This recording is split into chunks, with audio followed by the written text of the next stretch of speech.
You're all very welcome here today. I'm conscious of the fact that I'm a sort of hybrid. There are people, local people here from the city with great history in the city, and we also have some very distinguished and very welcome guests.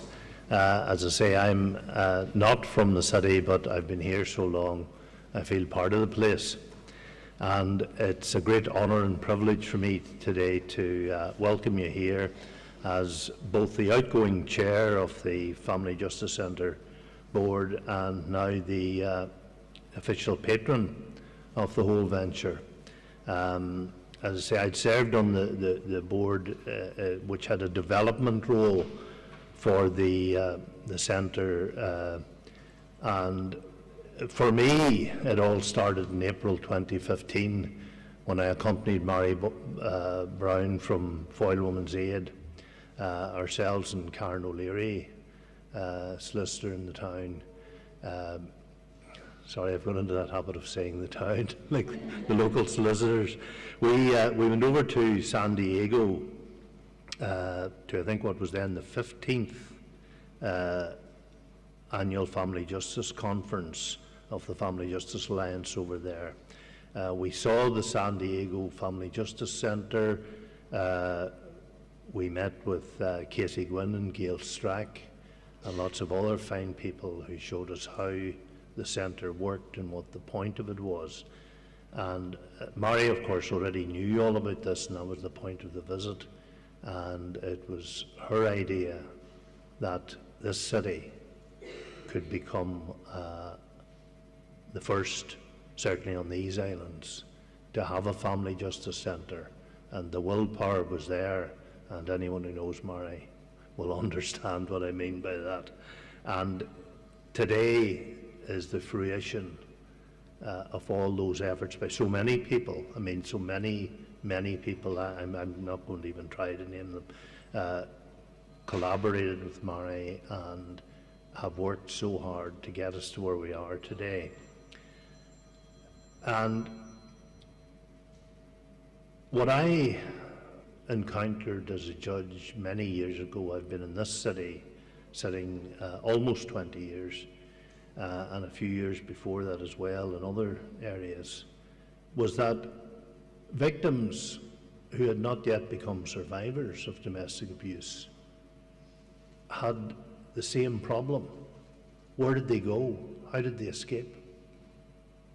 What was their pathway to hope? And in those days, largely, they didn't have one.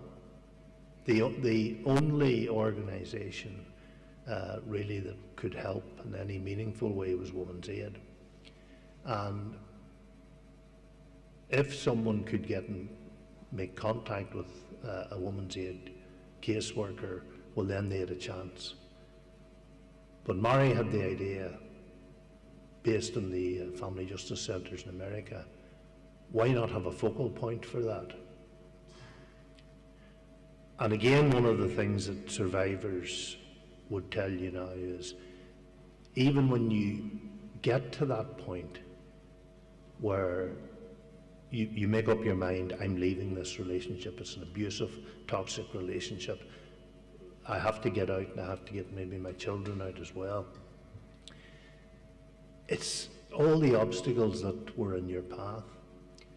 You had to go to social services maybe, you had to go to the benefits office, you had to maybe, if depending on how far away you wanted to get from the perpetrator, move schools for the children, get accommodation. This all involved going around multiple different agencies, and you'll hear more detail on that from Mary later, telling your story over and over again, re-traumatizing yourself, meeting with maybe indifference or a simple lack of understanding as to what your problems were.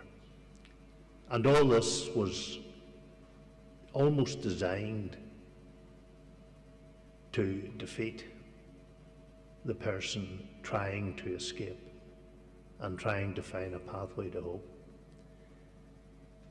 You'll hear more about the detail of how the centre will run, about all the partner agencies who will be present there, how the survivor or would-be survivor who comes in will be mentored and guided through the thing, but they can do everything hopefully in a morning and sort out benefits if that's what's needed. Find out how to get proper legal advice, how to move schools, how to get accommodation, and indeed the centre will provide emergency accommodation where necessary. But you'll hear all the detail in that from speakers who are going to deal with that. But I see the centre as a beacon, shining a light out, saying to would-be survivors, stop being a victim, make yourself a survivor, come to us and we will help. And as Dr. Chan Hellman will talk to you about, it's a pathway to hope. That is what our American friends call it, and that is the best description of it, a pathway to hope.